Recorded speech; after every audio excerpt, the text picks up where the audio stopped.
강력한 제국 바벨론을 무너뜨렸던 그 고레스 왕은 페르시아라는 더 큰 제국을 일으킨 대단한 인물이었습니다. 하지만 실은 여호와께 잠시 쓰임 받은 종에 불과하죠.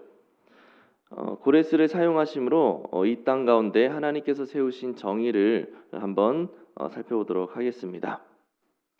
먼저 하나님의 영을 받은 종은 이 땅에서 무엇을 베풉니까? 1절에 보면 내가 붙드는 나의 종 내 마음에 기뻐하는 자 곧 내가 택한 그 사람에게 여호와의 영을 주었고 이것을 통해서 그가 이방에 정의를 베풀 것이다 라고 말씀을 하고 있습니다.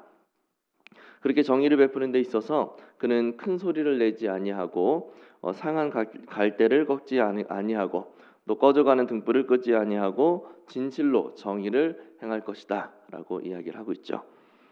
이렇게 하나님의 종이 세상의 정의를 행할 때 사람들은 어떻게 반응해야 한다고 이야기를 또 합니까? 10절에 보면 여호와께 새 노래로 노래하며 땅끝에서부터 찬송하라 라고 이야기를 하고 있습니다. 11절 12절에서는 광야의 성읍들, 게달 사람들, 셀라의 주민들을 향해서 여호와께 영광을 돌리며 그의 찬송을 전하는 노래를 즐겁게 부르라 라고 이야기를 하고 있죠. 세상이 심판을 받고 판결을 받는 중에 어떻게 이런 찬양을 부를 수가 있는 걸까요? 심판이라고 하는 것은 두려움의 시간 아닙니까? 고통의 시간일 텐데 그 시간 가운데 어떻게 찬양을 할 수가 있는 것인가? 이것에 대해 좀 더 깊이 묵상해 보도록 하겠습니다. 먼저 이 심판이 누구에게 임하는 것인가 라는 것을 살펴보면 좋을 것 같아요. 고레스는 바벨론 제국에 대한 심판의 막대기였습니다. 남유다를 멸망시키고 그들을 포로로 끌고 간 바벨론 제국은 우리가 잘 아는 것처럼 하나님 나라를 대적하는 세력을 의미합니다. 하나님의 심판은 하나님의 백성들을 억압하고 또 굴복시키려는 사탄의 세력이 반드시 무너질 것을 보여주는 사건이라고 할 수가 있고, 이것을 통해서 하나님의 영광의 나라가 영구히 세워지므로 하나님의 영광을 찬란히 드러내실 그 시간이 반드시 올 것이라는 사실을 보여주는 거죠. 그렇게 하나님의 나라가 세워지게 되면 나타나는 모습이 있습니다. 6절을 보면 하나님께서 고레스를 향하여서 백성의 언약과 이방의 빛이 되게 할 것이라 말씀하고 있죠. 그렇게 언약과 빛이 된 고레스를 통하여서 눈먼 자들의 눈을 밝히실 것이고 갇힌 자를 감옥에서 이끌어내실 것이고 흑암에 앉은 자를 감방에서 나오게 하실 것이라고 선포하고 있습니다. 즉 하나님의 나라가 회복될 때 이 땅에 있는 모든 부조리함과 억눌림과 정의롭지 못함이 다시 제자리를 찾게 될 것이고 하나님의 공의와 정의가 온전하게 세워질 것이라고 말씀하고 있는 거예요. 그런데 이런 부조리함과 정의롭지 못함, 온전한 질서가 깨져버린 것이 누구로부터 온 것인가? 8절에 보면 내 영광을 다른 자에게 내 찬송을 우상에게 주지 않을 것이다 라고 그렇게 말씀하고 있죠. 남유다가 바벨론에게 멸망당하면서 바벨론의 그 마르둑이 여호와의 영광을 찬탈한 최강의 신인 것처럼 여기고 마땅히 하나님이 계셔야 할 자리를 차지한 것처럼 보이나 하나님의 심판의 때가 이르렀을 때 마르둑의 그 허망함이 만천하에 드러나게 될 것이라고 말씀을 하는 겁니다. 사실 바벨론으로 포로로 잡혀가게 될 때 남유다 백성들은 굉장한 신앙적 혼란을 느끼게 됩니다. 어떻게 여호와가 질 수가 있는 것이지? 여호와의 집을 소유하고 있는 우리가 어떻게 패배할 수가 있는가? 라고 하는 이런 신앙적이고 신학적인 혼란이 그들에게 발생을 해요. 하지만 때가 되면 하나님의 영광이 나타나고 무너진 질서는 다시 회복되어질 것이고 하나님의 공의가 온전하게 세워질 것임을 하나님은 분명하게 선포하고 계시는 겁니다. 하나님의 이 약속의 예언으로 인하여서 패배감과 혼란 속에 사로잡힌 자들이 기쁨을 회복하고 찬송을 전할 수 있게 되는 것이죠. 이처럼 정의에 따른 찬송이 이방 곳곳에 퍼져간다는 예언을 보면서 무엇을 우리가 느낄 수 있겠습니까?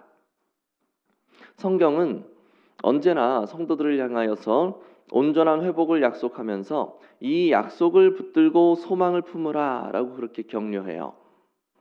지금은 고난 가운데 있으나 후에 다시 오실 들고 지금의 어려움을 능히 견뎌내라고 말씀을 하시는 겁니다.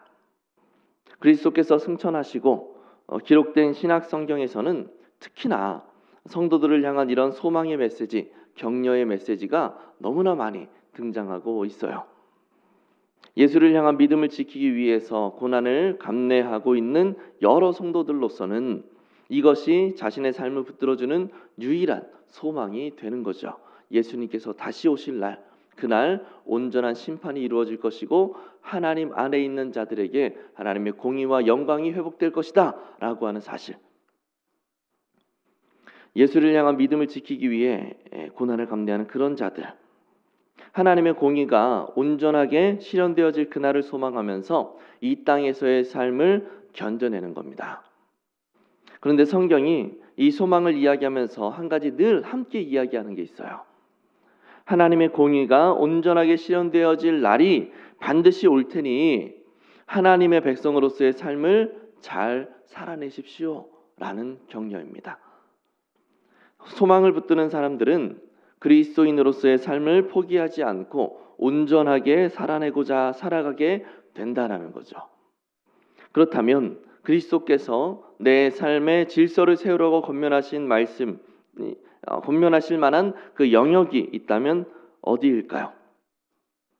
질서를 세운다 함은 그리스도인다운 삶을 살아내는 것을 이야기합니다. 그리스도인답게 살아내는 것. 고레스는 예수님을 예표해요. 이 땅에 참된 소망이 되시는 예수 그리스도가 선포되고 우리 마음에 예수님께서 찾아오셨을 때 우리는 세상과는 다른 소망을 품고 살아가게 됩니다. 그래서 그 소망이 가리키는 방향을 따라서 삶의 방향을 취하게 되는데 이 방향성에서 엇나가게 되면 그것이 질서가 흐트러지는 모습이 되는 거예요. 즉 질서 있게 살아가는 모습은 그리스도인이 취해야 할 마땅한 모습으로 살아가고 있는 모습, 그게 바로 질서 있는 모습이라는 거죠. 우리의 삶은 질서가 잘 잡혀 있나요?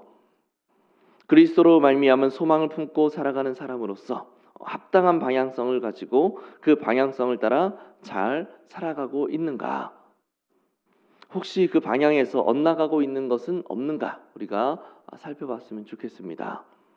그렇다면 내 삶 속에 있는 그 흑암 같은 문제를 회복하기 위해서 우리의 질서를 깨트리는 그 문제를 회복하기 위해서 우리는 무엇을 실천해야 되겠습니까?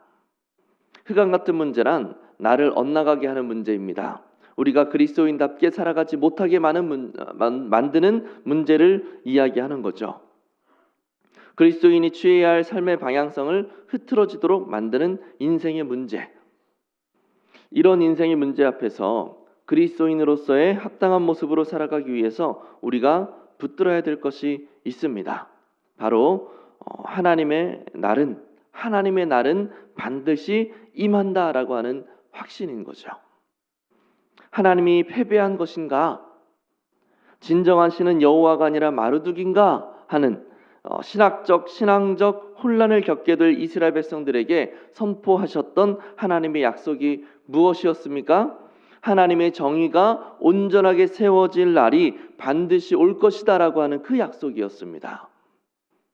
일시적인 패배감이 들 수 있으나 참된 승리의 날이 반드시 올 것이니 다시금 마음을 다잡고 믿음 가운데 나아가라라고 말씀하셨다라는 겁니다. 우리의 삶에도 일시적인 혼란이나 어려움이 닥쳐올 수 있습니다. 그러나 이것은 일시적인 것일 뿐이라는 사실을, 일시적인 것일 뿐이라는 사실을 우리가 기억해야 되는 거예요. 우리가 이 소망을 가지고 살아갈 수 있기를 바랍니다.